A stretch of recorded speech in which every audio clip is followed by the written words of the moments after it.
I've only won 7 races in my entire running career, and of those 7 races, 5 were PRs, which means they were the fastest races I've ever ran. However, all of those races were run during middle school, and so far in my high school running career, I haven't come close to winning a single race. But today, I'm running the 3200 as my season opener. I'm seated 9th with my current PR of 10:08. However, these are the top 8 seeded times, but this guy hasn't broken 10 minutes in a year, so this guy probably has the best chance of winning. So if I can run a really good race and have a large PR, there's a chance that I can win. And to add to the challenge, I haven't raced in almost a month, which means that my body might not even be ready for this kind of pace. But that's a problem for future me, because present me is currently driving to the meet.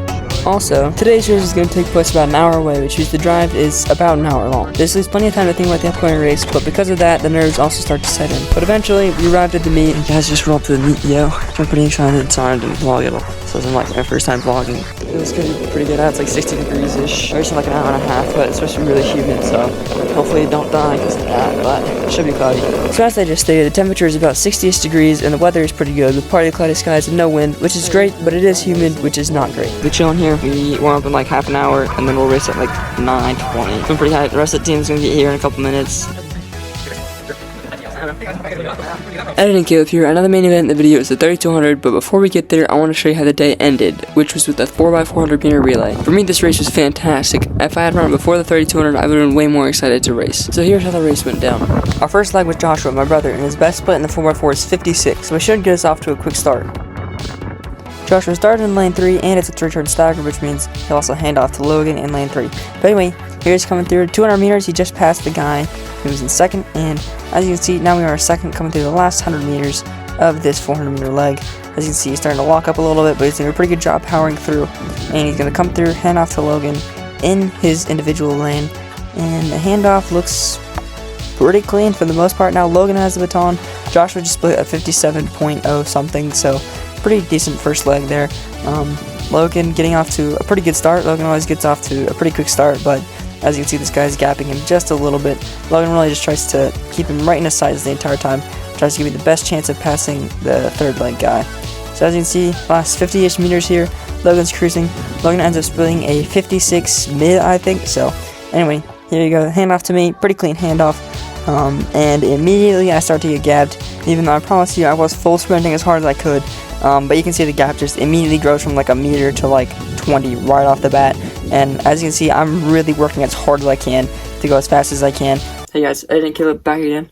I just want to say that my goal for this year is to hit 10,000 subscribers, and I'm nowhere near that goal right now, so please hit that subscribe button, help me out a little bit, and back to the video. I'm not really much of a speed guy, so as you can tell, I'm kind of lagging behind a little bit. Definitely a huge change of pace from the 3200. So I come through about 200 meters. I came through in like 27 mid, which is like one of the fastest 200s I ever ran, so that's kind of wild.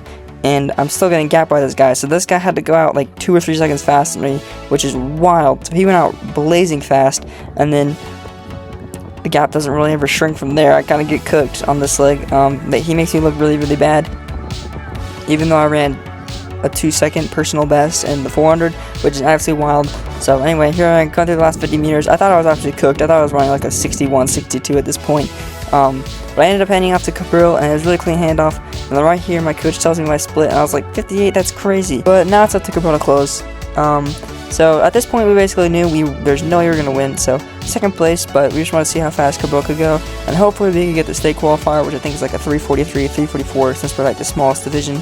But here comes Cabrillo, last 50 meters or so. He's cruising through here. We ended up running 342, 343, 344, 345. 346.5, not bad for a bunch of distance runners. Okay, so now the fun stuff is over, let's get into the serious stuff, the 3200. Alright guys, feeling good. Alright guys, just stretching and warming up, so see you guys afterwards. After me and my teammate Hinkley warmed up, we lined up with everyone else, and we were off. As you can see, there were about 30 guys in my heat, which isn't crazy, especially because this was the only heat. Thankfully, this was also the first event of the day, which means it was still a nice temperature. There I am currently in about 5th or 6th position, but it's still very early, so that could definitely change. Right here you can see me overtake this guy, and I try to work my way up to the lead group. The plan for this race was to just stick right behind the lead pack for most of the race and just pass people when they fell off. Coming through 300 meters here, I didn't want to get off to a super fast start, so I didn't really. I kept it pretty conservative. So I was hoping to come through the first lap in about 72 or 73 seconds. So as you can see, I'm kind of cruising here, coming through in 70, 71, 72, 73. So right about on pace. I feel pretty good at this point. Now we're skipping to about 600 meters where I've almost caught the lead pack, and now I did catch the lead pack. It's kind of slowed down a little bit, so we've all kind of bunched up together, and now there's about 6 or 7 guys in this lead group. As you can see, you're coming through in 222, 227, 228. So I came through about 228, which means the second lap was about a 76. So not bad. As you can see, slowed down a little bit, and the lead pack has kind of disintegrated. The guy up front, Benjamin Bailey, who's the favorite to win, has kind of pulled away quite a bit. And now I'm passing Ryan Bagchi, who was the guy who's seated at 925, but he ended up running, I think, a 10:01 this race. But anyway, eventually I get past him and keep working my way up here. We're coming through about 1,400 meters now, and I'm really trying to keep catching guys and then passing them, as there's quite a gap between me and first now, and I'm really just trying to close that as much as I can. I started off this mile pretty quickly. I ended up running a 4:56 for my opening mile, which is pretty quick, and that puts me on pace to run a 9:52 if I keep that up. So anyway, coming through the next lap here, this is 2,000 meters, I think. Nothing really interesting happened in that lap, but now I'm passing the guy in 3rd place. So now I'm actually in 3rd place, and I'm coming up on Wyatt Seymour. He's the guy in 2nd place right now. I'm coming up to him pretty quickly, so he's about to go down. And right here I ended up passing him. So I'm actually now in 2nd place. I think there's only like a 4 or 5 second gap to the leader, so I really got to work on catching him these last 2 laps.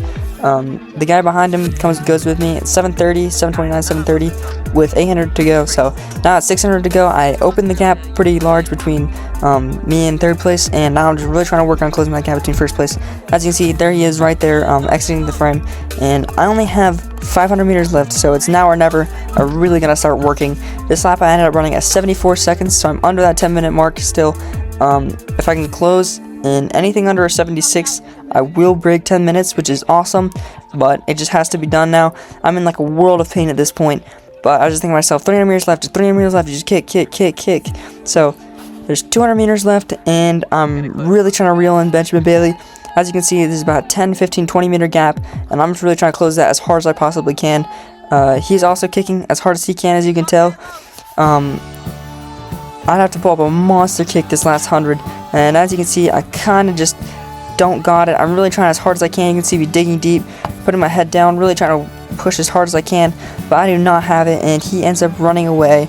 He ends up storming to the finish in a 9:49 for 1st place, and I end up coming through the finish in 9:55, a 13-second PR, but not a win. So our glorious King Taylor. I'm actually pretty happy with that race because 13-second PR is awesome, and I was seated 9th, and I ended up getting 2nd, so that's way better than I expected. Here's Hinckley, my teammate. He ends up coming in a 10:11, so 4 seconds off his PR. Not bad for his season opener. Alright guys, what is up? I'm on here for the 32. Pretty gassed, and taking a break for a minute. I'm really happy with that. Sub 10, finally, bro. Anyway, I'm here getting cooked on the cooldown. So yeah, hopefully I can finish this cooldown. Alright guys, I'm here with Mason Urchel. Yay. What events are you running today, buddy? The mile and the 4x4. Oh yeah, sir. What you got to run? Hopefully sub 420. I'm not sure what kind of shape I'm in, and then like 55 in the 4x4. Alright, bet. So after the 3200, I ended up having to stay at the meet all day long, so I decided to get some mileage. I ended up running a little bit, then some more, then I got some Gatorade, then I ran even more. By the end of the day, I ended up running a grand total of 11 miles, including the 2 races. But that meant that I was cooked for the 4x4 cooldown. Mid cooldown here. I'm actually so cooked, it's not even funny. Now I was barely hitting like 9 flat pace. Nonetheless, I finished, and then we had an hour-and-a-half bus ride back home. During this time, I reflected on the day, and I was really happy with how it turned out. I really hope the rest of my season is this hype, and if you also want to see what happens during the season, make sure to subscribe. This next week, I'm going to be posting a video focusing on my first 1600 and 800 of the season, so stay on the lookout for that. Thanks for watching, and please hit that subscribe button. Let's cut the clip here. 1-800. Cut the clip. Alright guys, we're chilling here in the tent. I got like a couple hours till I race the 4x4, but these boys are gonna race the 800 soon. You guys ready to watch me beat Colboon's PR right now? Jameson, you're on the video. Yeah. You're on the camera for the channel. So we're out here. Did the 800, I guess. It's like 50-something billion degrees. There's Logan.